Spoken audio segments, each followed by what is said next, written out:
ایک دن اچانک ابلیس نے اپنے دل میں سوچنا شروع کیا، اب فرشتوں کی دنیا اور جنات کی دنیا میں کوئی ایسا فرشتہ یا جن باقی نہیں رہا جس نے مجھ سے زیادہ علم حاصل کیا ہو۔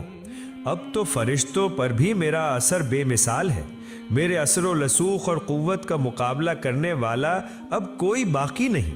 میرا خیال ہے کہ رب العالمین کائنات کی تدبیر اور انتظام کی ذمہ داری صرف مجھے ہی دے سکتا ہے۔ اس واقعے کے کچھ دنوں بعد اللہ تعالیٰ کے ایک گروہ فرشتے لوح محفوظ پر ایک تحریر دیکھتے ہیں جس میں لکھا ہوتا ہے، بہت جلد ایک شخص پر اللہ کی لعنت نازل ہوگی۔ یہ تحریر دیکھ کر سارے فرشتوں کا گروہ خوف سے کانپنے لگا۔ وہ کہنے لگے، نہ جانے وہ بد نصیب کون ہے جس پر یہ بدقسمتی نازل ہوگی۔ سب فرشتے فکرمند اور پریشان ہو کر روتے روتے اپنے استاد ابلیس کے پاس حاضر ہوئے۔ ابلیس نے انہیں دیکھ کر کہا، کیا بات ہے، تم سب یوں کیوں رو رہے ہو؟ تب فرشتوں نے کہا، اے استاد، لوح محفوظ میں لکھا ہے کہ ایک شخص پر اللہ کی لعنت نازل ہوگی، اسی سوچ اور خوف کی وجہ سے ہم رو رہے ہیں۔ استاد، آپ ہمارے لیے دعا کریں کہ ہم اللہ کی لعنت سے بچ سکیں۔ ابلیس نے یہ سب سن کر مسکرا دیا اور اللہ تعالیٰ کے دربار میں دعا کی، اے میرے رب، اے مہربان اللہ، تو ان فرشتوں میں سے کسی پر بھی لعنت نہ فرما۔ اللہ رب العالمین نے فوراً ابلیس کی یہ دعا قبول فرما لی۔ کچھ دنوں بعد ایک دن ابلیس نے عرش معلیٰ کے ایک تخت پر روشن نور کی حروف میں ایک تحریر دیکھی۔ وہاں لکھا تھا، اعوذ باللہ من الشیطان الرجیم، یعنی میں اللہ تعالیٰ کی پناہ مانگتا ہوں اس مردود شیطان سے۔ یہ تحریر دیکھ کر ابلیس سخت حیران ہوا اور اللہ سے پوچھنے لگا، اے میرے رب، وہ کون بدبخت شیطان ہے جس سے بچنے کے لیے تیری پناہ مانگنے کا حکم لکھا گیا ہے؟ اللہ رب العالمین نے فرمایا، بہت جلد تم اسے پہچان لوگے۔ ادھر جنات میں فساد برپا کرنے والوں کو ہلاک کر دینے کے بعد اللہ رب العالمین نے اعلان فرمایا، اے میرے فرشتوں، میں زمین پر ایک نیا خلیفہ پیدا کرنے والا ہوں۔ یہ اعلان سن کر تمام فرشتے اللہ تعالیٰ سے عرض کرنے لگے، اے ہمارے رب، اے مہربان اللہ، کیا آپ ایسا نمائندہ پیدا کریں گے جو زمین میں فتنہ اور خون ریزی کرے گا جیسے پہلے ہوا تھا؟ حالانکہ ہم تو تیری تسبیح اور حمد بیان کرتے ہیں۔ اس وقت اللہ رب العالمین نے فرمایا، بے شک میں وہ جانتا ہوں جو تم نہیں جانتے۔ پھر اللہ رب العالمین نے حضرت جبرائیل علیہ السلام کو حکم دیا، جبرائیل جاؤ اور زمین کی سطح سے ایک مٹھی مٹی لے آؤ۔ حضرت جبرائیل علیہ السلام یہ حکم پا کر فوراً زمین پر اترے۔ جہاں آج کعبہ موجود ہے وہیں سب سے پہلے ایک مٹھی مٹی لینا چاہیے، لیکن زمین بول اٹھی، اے جبرائیل، مجھ سے مٹی مت لو، اس مٹی سے اللہ رب العالمین جو خلیفہ پیدا کریں گے ان کی اولاد نہایت گناہگار اور سزا کی مستحق ہوگی۔ میں بے بس زمین ہوں، اللہ کے عذاب کو سہنے کی طاقت مجھ میں نہیں۔ یہ سن کر حضرت جبرائیل علیہ السلام نے مٹی نہیں لی اور واپس لوٹ آئے۔ پھر یکے بعد دیگرے حضرت میکائیل، حضرت اسرافیل اور سب فرشتوں کو مٹی لانے کے لیے بھیجا گیا، لیکن وہ سب بھی اسی طرح مٹی لیے بنا واپس آ گئے۔ آخرکار اللہ رب العالمین نے حضرت عزرائیل فرشتے سے فرمایا، اے عزرائیل، تم زمین سے ایک مٹھی مٹی لے آؤ۔ اللہ رب العالمین کا یہ حکم پا کر حضرت عزرائیل علیہ السلام فوراً زمین پر اترے۔ پھر زمین نے پہلے کی طرح اللہ کی قسم دے کر مٹی لینے سے منع کیا۔ تب حضرت عزرائیل فرشتے نے کہا، اے زمین، جس اللہ کی قسم تو دے رہی ہے، میں اسی عظیم اللہ کے حکم سے یہاں آیا ہوں۔ میں اس اللہ تعالیٰ کے حکم کی نافرمانی نہیں کر سکتا، لہٰذا میں ضرور ایک مٹھی مٹی لے کر جاؤں گا۔ یہ کہہ کر حضرت عزرائیل علیہ السلام ایک مٹھی مٹی لے کر عالم بالا میں پہنچے اور اللہ کے حضور عرض کیا، اے اللہ، آپ سب کچھ جاننے والے، سارے جہانوں کے پروردگار ہیں، میں نے آپ کا حکم بجا لایا۔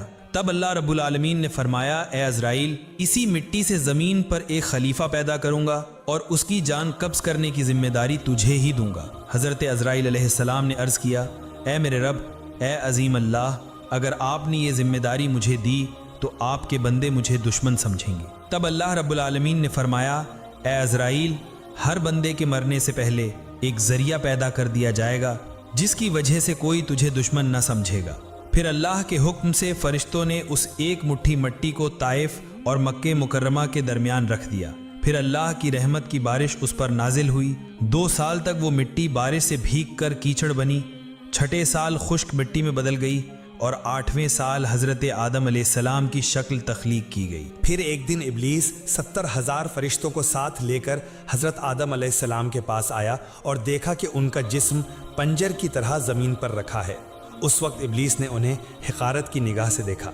پھر کسی اور دن فرشتوں نے ابلیس سے کہا، اللہ رب العالمین اسی مٹی سے اپنا نمائندہ پیدا کرے گا۔ تب ابلیس نے کہا، یہ بات درست ہے، لیکن اگر اللہ تعالیٰ نے اس صورت کو میرے تابع کر دیا تو میں اسے تباہ کر دوں گا، اور اگر مجھے اس کے تابع کر دیا تو میں اس کی اطاعت نہیں کروں گا۔ اس واقعے کے 40 دن بعد حضرت آدم علیہ السلام کی روح پیدا کی گئی۔ پھر اللہ رب العالمین نے تمام فرشتوں کو حکم دیا، اے فرشتوں، تم سب آدم کو سجدہ کرو۔ تمام فرشتوں نے حضرت آدم علیہ السلام کو سجدہ کیا، لیکن ابلیس نے سجدہ نہ کیا۔ تب اللہ رب العالمین نے فرمایا، اے ابلیس، جسے میں نے اپنے دونوں ہاتھوں سے پیدا کیا، اسے سجدہ کرنے سے تجھے کس چیز نے روکا؟ کیا تو نے تکبر کیا؟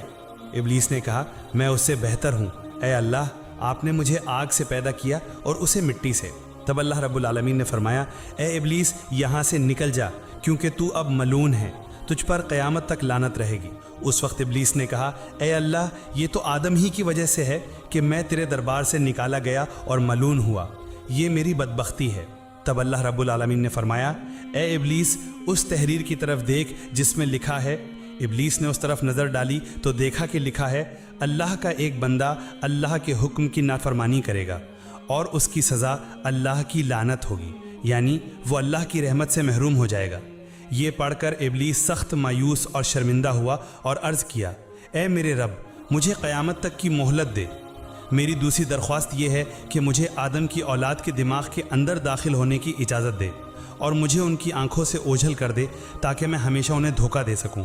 تیری عزت کی قسم، میں سب کو گمراہ کر دوں گا سوائے ان کے جو ایماندار اور اللہ والے ہوں گے، جو تیرے راستے پر قائم رہیں گے۔ تب اللہ رب العالمین نے فرمایا، میں تجھ سے اور تیرے پیروکاروں سے جہنم کو بھر دوں گا۔ پھر اللہ رب العالمین نے فرشتوں کو حکم دیا، تم حضرت آدم کو جنت الفردوس میں لے جاؤ۔ فرشتوں نے یہ حکم ملتے ہی حضرت آدم علیہ السلام کو جنت الفردوس میں پہنچایا اور اللہ تعالیٰ نے انہیں اپنی ساری نعمتیں عطا فرمائیں۔